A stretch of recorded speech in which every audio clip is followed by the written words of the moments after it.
반갑습니다. 붓다의 복과 지혜입니다. 부처님의 자비와 지혜가 늘 여러분의 삶에 머물기를 기원드립니다.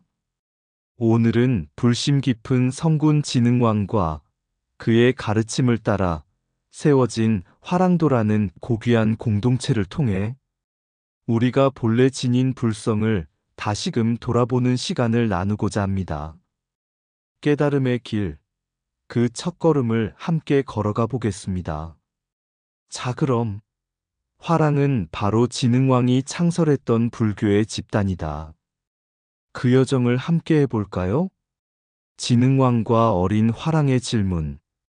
진흥왕이 화랑도를 창설한 지 얼마 지나지 않았을 때의 일이다.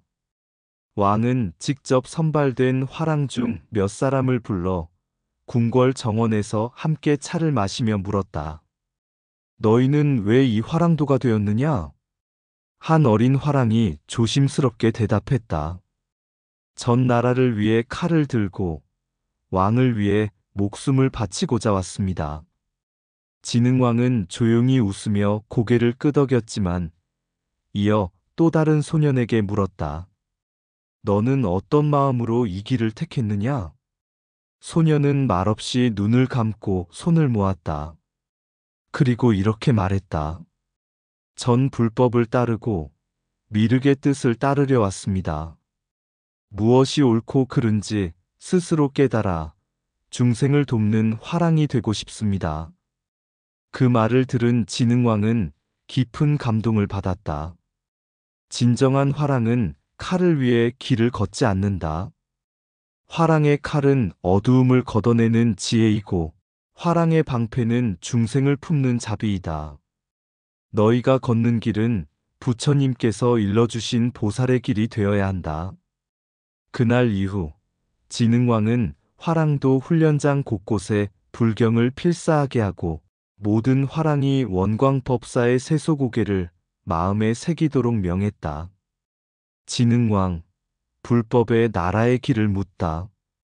진흥왕이 아직 젊고 패기 넘치던 시절, 신라의 국우는 고구려와 백제 사이에서 위태로웠다.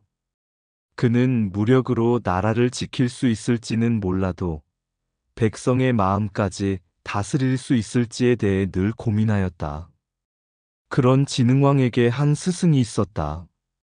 그는 깊은 산속에서 경전을 외우고 중생을 위한 길을 묵묵히 걷던 고승, 원광법사였다. 하루는 진흥왕이 원광법사를 찾아가 이렇게 물었다. 스승이시여, 어찌해야 이 나라의 경계를 넓히고도 백성의 마음을 지킬 수 있겠습니까? 원광법사는 조용히 차를 따라 진흥왕에게 내어주며 대답했다. 임금이여, 경계를 다스리기 전 먼저 자신의 마음을 다스리십시오. 나라의 끝은 땅에 있지 않고 백성의 고통 속에 있습니다. 진정한 성군은 칼로 영토를 넓히는 자가 아니라 자비로 중생을 품는 이입니다.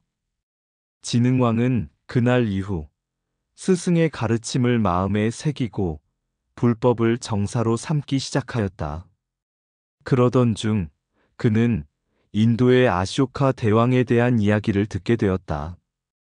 한 왕은 땅을 피로 물들인 뒤 그 피를 부처님의 가르침으로 씻어내었고 그 모든 국경마다 자비와 깨달음의 비를 세웠다더이다. 그 이야기를 들은 진흥왕은 결심했다. 자신 또한 이 땅에 불심을 새긴 비석, 순수비를 세우리라. 이후 세워진 북한산비, 창령비, 황초령비, 마울령비는 단순한 국경 표시가 아니었다. 그것은 마치 부처님이 중생의 고통을 일일이 돌아보시듯 진흥왕이 신라의 백성과 영토를 자비롭게 돌아본 상징이 되었다. 자비 원광법사의 가르침처럼 중생을 품는 정치를 하겠다는 진흥왕의 마음. 연기 순수비는 단지 돌이 아니라 진흥왕과 백성, 신라와 부처님의 가르침이 연결된 상징. 보살행 군왕으로서의 진흥왕이 백성을 위한 길을 걷는 보살의 삶을 실천하려 한 의지. 깨달은 바냐 불심 없이 다스리는 국토는 허상일 뿐임을 깨달은 지능왕의 통찰. 진정한 왕은 칼을 들어 땅을 다스리는 것이 아니라 자비를 들어 마음을 다스린다. 나라의 경계를 세우기 전 마음의 경계를 허무는 것이 먼저다. 불심이 없는 영토는 그림자와 같고 자비가 없는 통치는 메마른 흙과 같다. 순수비는 땅의 끝을 가리키는 것이 아니라 깨달음의 시작을 알리는 돌이다. 위대한 통치는 법으로 다스리는 것이 아니라 사랑으로 이끄는 것이다. 스승의 가르침은 눈에 보이지 않지만 백성의 삶에서 꽃을 피운다. 한 사람이 지닌 자비는 천군만 마보다 강하다.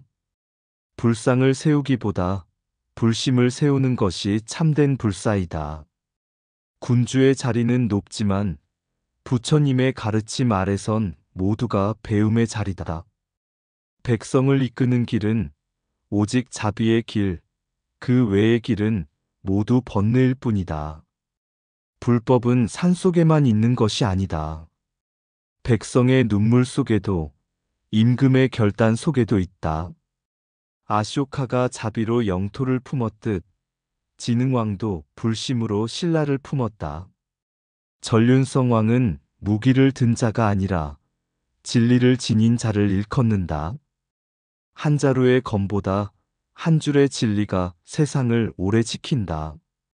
부처님의 진리는 멀리 있는 것이 아니라 백성을 위하는 마음 안에 깃든다. 하늘로 오른 황룡, 땅에 내려온 불심. 지능왕이 새 왕궁을 세우기 위해 땅을 파던 어느 날이었다. 큰 용이 그 터에서 솟구쳐 하늘로 승천하는 기이한 장면이 펼쳐졌다.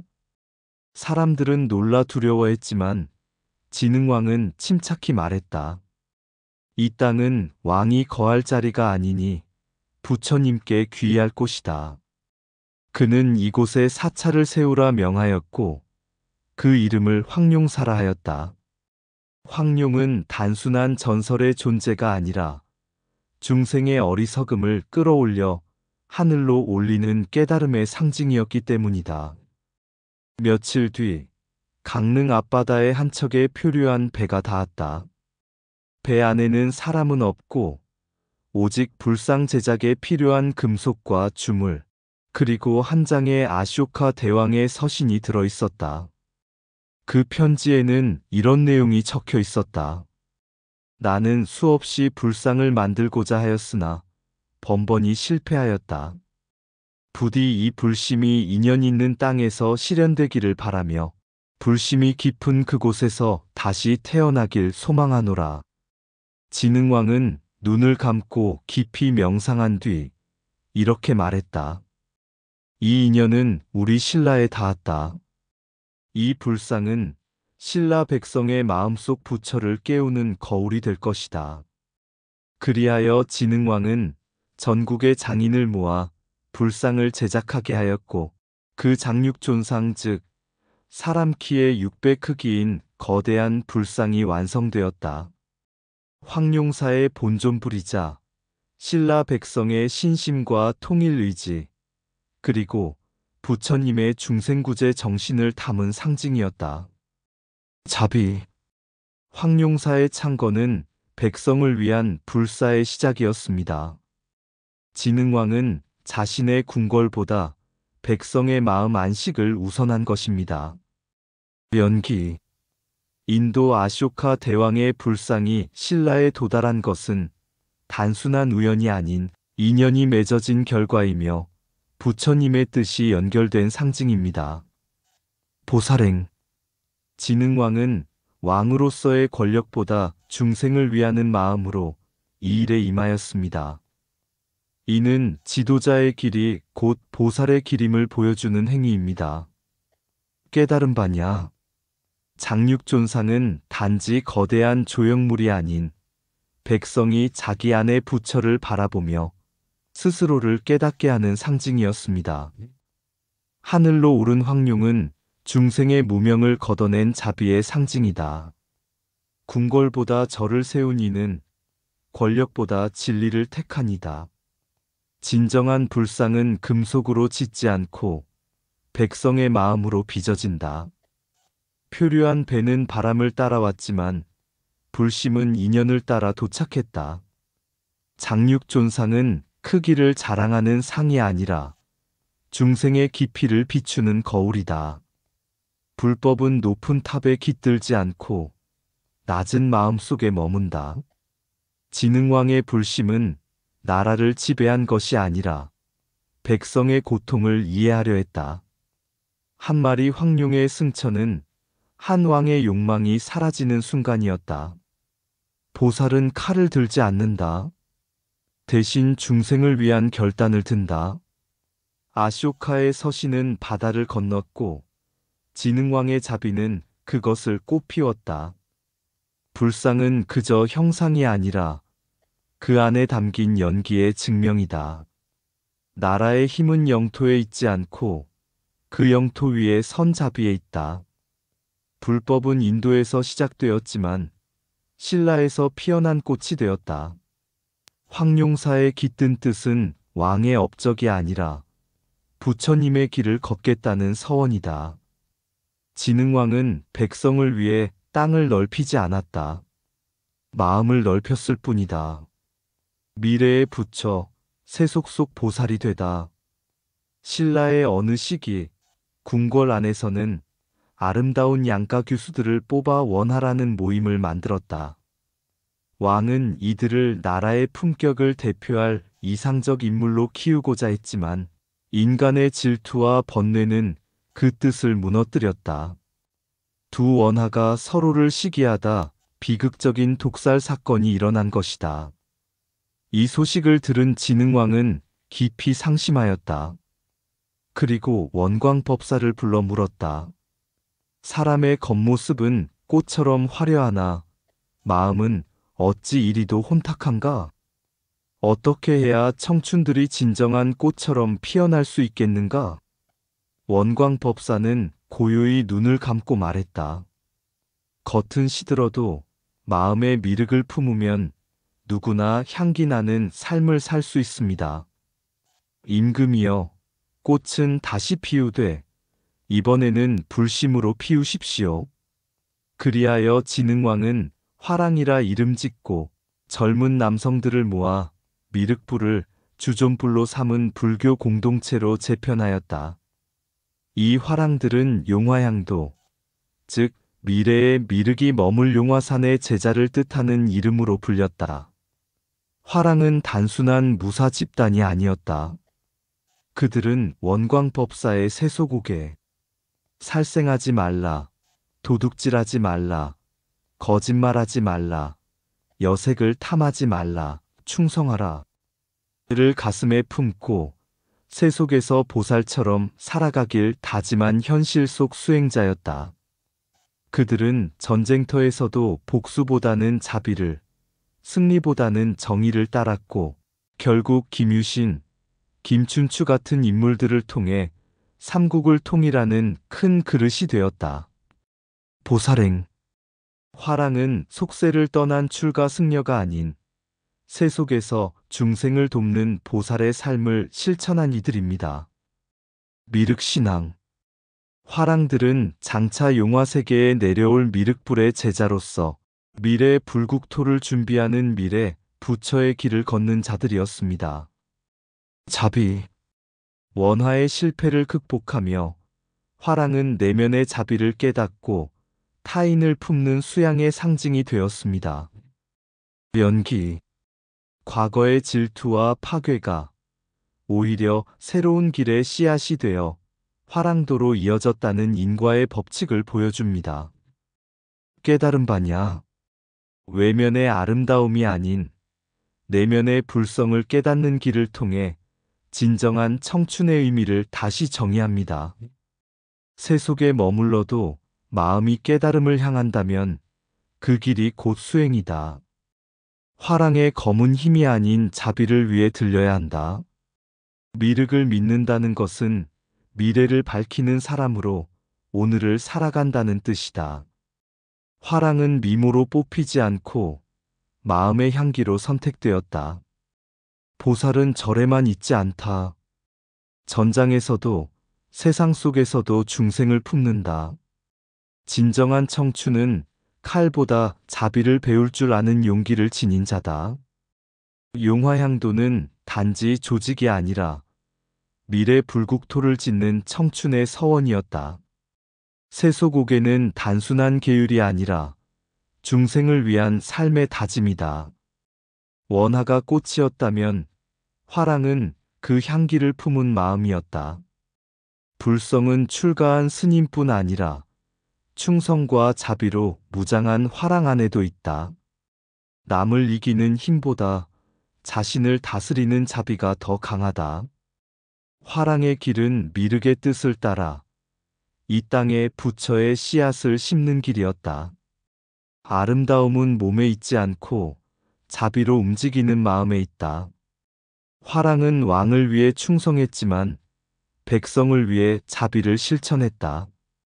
미륵을 기다리는 이들은 미래를 기다리는 것이 아니라 스스로 미래가 되려는 자들이다. 이 땅에 불국토를 짓고자 했던 이들. 옛 신라의 왕, 진흥왕은 단지 영토를 넓힌 정복자가 아니었습니다. 그는 백성을 품고 마음을 닦는 불심 깊은 보살 임금이었습니다. 그 곁에는 원광법사의 가르침이 있었고 그 마음엔 아쇼카 대왕의 자비 정신이 살아 있었습니다.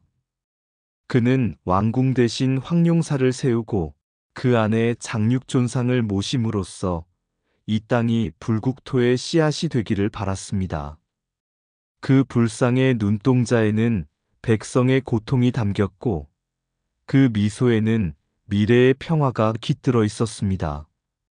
그리고 그 정신은 화랑들에게 이어졌습니다. 세속에 살면서도 욕망을 다스리고 미륵의 뜻을 품으며 살아간 청춘들.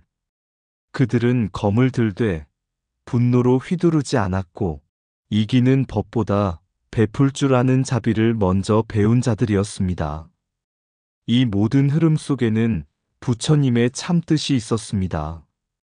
진정한 수행은 산속에만 있지 않고 세속 속에서도 자비롭게 살아가려는 그 마음에 있다. 이제 우리는 질문을 던져야 합니다. 오늘의 우리는 황룡처럼 하늘로 오르려는 마음을 지니고 있는가? 화랑처럼 미륵의 제자가 되어 중생을 이롭게 하고 있는가? 그 옛날 진흥왕이 바라본 불국토의 꿈, 그것은 멀리 있는 이상이 아니라 우리 각자의 마음에서 시작되는 수행의 길이었음을 잊지 말아야 하겠습니다. 진흥의 뜻, 바위에 새겨져 순수비 되어 경계를 밝힌다. 아쇼카의 서신 따라 바다를 건너 누런 용이 하늘을 향해 오르네. 불상은 미소 지으며 세상에 깃든다.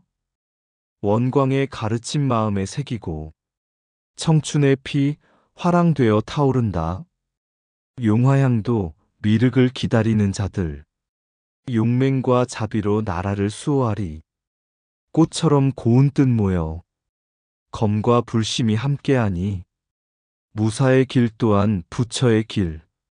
진정한 전륜성왕의 꿈 피어나네. 이상 붓다의 복과지혜였습니다. 오늘도 복지 구족한 날 되세요. 구독과 좋아요는 붓다의 복과 지혜를 밝히는 큰 자비의 등불이 됩니다.